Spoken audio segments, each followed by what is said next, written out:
I am excited to talk to you guys about this because I feel like you guys will be on board. This Alex Murdaugh, and by the way, he pronounces it Alec Murdoch. Of course he does. Down in the South, that's how they say it in South Carolina. But the Alex Murdaugh trial ended with him, of course, being convicted of killing his wife and son. But there have been several documentaries about this family. You guys have got to get in on this. The one on Netflix is what I'm talking about.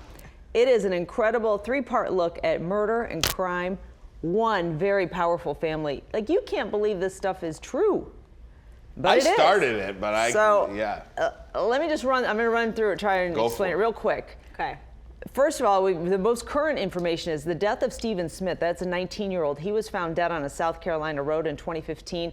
That's now being investigated as a homicide. At the time, the openly gay young man was rumored to be in a relationship with the older Murdaugh brother. So that's one thing. The Netflix series begins with the death of 19-year-old Mallory. She dies in a drunken boating accident, the boat driven by the younger Murdaugh brother, Paul. Then at one point, the housekeeper dies, allegedly after tripping over family dogs. And then being pushed by Alec. And then we get to the point of the 2021 murders of Maggie, his wife, and son Paul. And that's what Alex has just been convicted of. It's the power, the money, the opioid addiction. I mean, it is all surrounding this one Southern family. So I started this actually because when the Murdaugh or Murdoch, however you want to say it, for the purposes of this show, I'll say Murdaugh. Yeah. Whatever it is, I don't know. When the verdict came down, I was like, I'm going to give this a try because I thought it was all about this guy.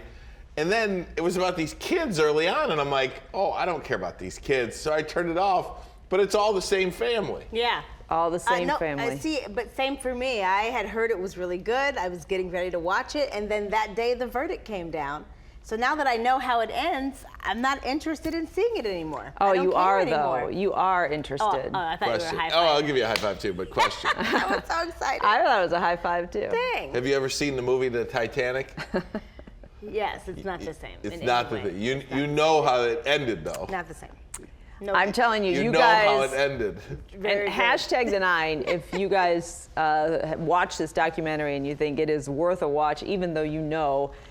And because there's these ongoing questions. People are saying, what about this young guy who shows up dead? What about what's the Netflix documentary that came out during the Making of a Murderer or whatever? You know that guy was in jail. Right. Now that was good. But you knew he was in jail. No, then it became a real-time documentary, and then there were these pleas to get him out, and that was, please. That was the follow-up. That's what this is like, though. All right, 5 minutes on this show. Let's move on, please. We'll do 5 minutes on Larsa Pippen. Okay, the soundbite's gonna blow you away. Real Housewives of Miami star Larsa Pippen revealing some intimate details about her marriage to her ex-husband Scottie Pippen during the show's reunion special. Here's what she said. I was married for 23 years. I've always had sex like 4 times a night. 4 times a night? A night. Yeah, so 3 times a week is nothing. Hold on. You're telling me you had sex 4 times a night when you were married? She's just saying she could. I had sex 4 times a night. Every night. I never had a day off for 23 years. Wait, my God, what? What? Yeah. Even the ladies are like, wait a minute. Is that even possible? So this, of course, what's all over social media for the last several days. The mother of 4 is currently dating Michael Jordan's son, Marcus Jordan. She and Scottie Pippen officially ended their relationship in 2021 over irreconcilable differences. It's impossible. Yeah, I mean. Right? That's some thinking. Nonsense. But she held to it, and he's like, well, what about when he travels for games? Yeah. And she said, we had a private plane, we were never apart. I was never, like it felt like never allowed to be apart, like that was a requirement. I mean, there's no way. Everybody on the stage was like, how? There's no way. I mean, there's no way. And the reason she was talking about it is because they were saying, how are you going to keep up with this younger guy? Right. That was the whole conversation. Right. And she's like, no problem, because I used to. Been there, done that, like honey. 3 times a week, what's that? Right. I don't know, man. Yeah. Wow. I mean, that's gold for Andy Cohen. That's the stuff that he dreams of. Those kinds of sound bites. I mean, it's hard to stump him, right? That's what we're missing by not watching these housewives, oh, I guess. Man. It's good conversation. Yeah, I mean, it's real good. I mean, Larsa Pippen 4 times a night. I just don't buy it. I don't either. You know what I mean? So Yeah. like that's why I don't watch it, because among many reasons. Right. But it's like that's a lie. Right. It's a blatant lie. You think so? It's a blatant. It's gotta lie. be, right? It's not Okay. possible. And if it is, like Shannon Sharp says on the Instagram, that's the reason that Scottie Pippen was plagued by back injuries. Either way. Now it makes sense. Yeah. White Claw starting a new booze venture, taking over the beer industry already with the hard seltzers. The company debuting a new line of vodkas, which includes both unflavored and flavored varieties, including peach, mango, cherry, watermelon, and pineapple. The vodka will be sold in bottles as well as ready-to-drink vodka sodas. Each one is about 4.5% alcohol and has around the same calories as White Claw seltzers. Now, So what's the difference? well, first of all, the White Claw is a hard seltzer, Right. Soda water, essentially. This is just the vodka. Vodka. Now, the High Noons have taken over the market, I think. No way. Not over White Claw or Truly. So just, to make the I'd have to distinction. look at that. So White Claw is going to make a canned, we showed the vodka bottles. Okay. In addition to that, they're going to come out with a canned version of essentially a vodka soda.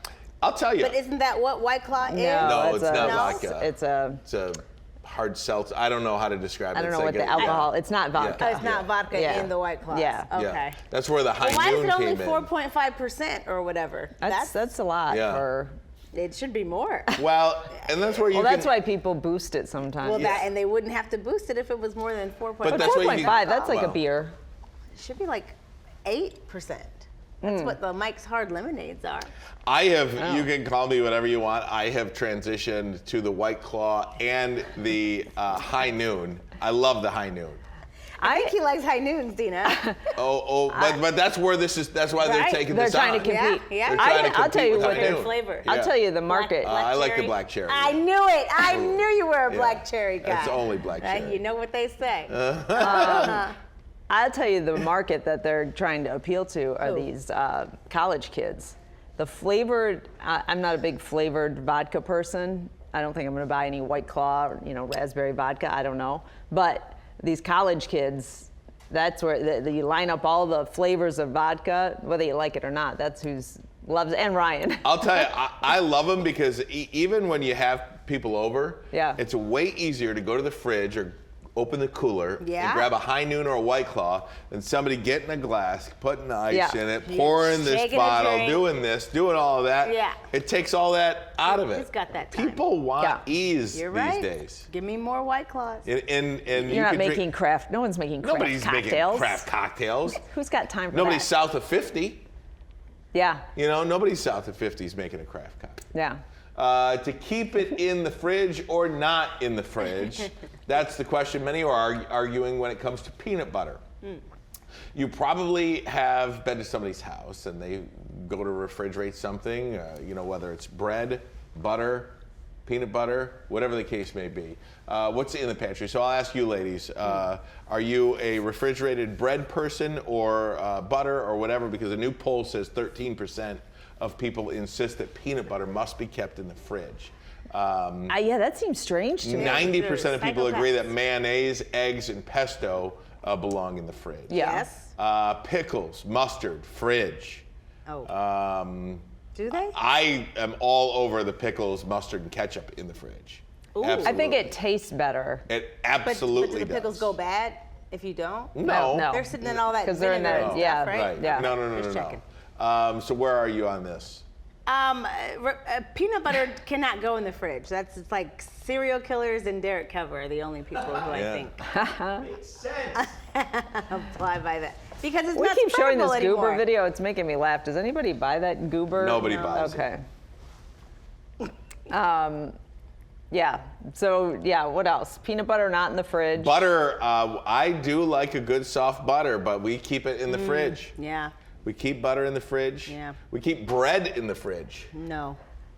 Now, I will tell you, when you go to other countries, eggs at the market, just sitting out, No, thank you. room temp. Well, no. I yeah, mean, they came out of the hen that way. They didn't. That's true. You know, they're not. I mean, but that's like a same day delivery. and Yeah. then delivery. Does bread last longer in the fridge or on the counter? So you I don't think eat on the bread counter. daily. So if you had it on the counter, I mean, you get all that In like the pantry or something. moldy, no?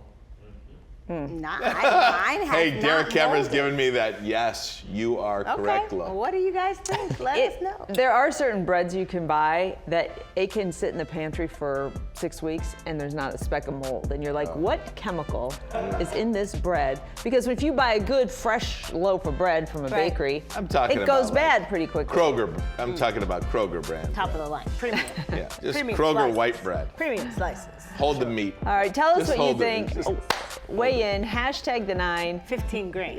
Do you keep your peanut butter in the fridge? Why? Why?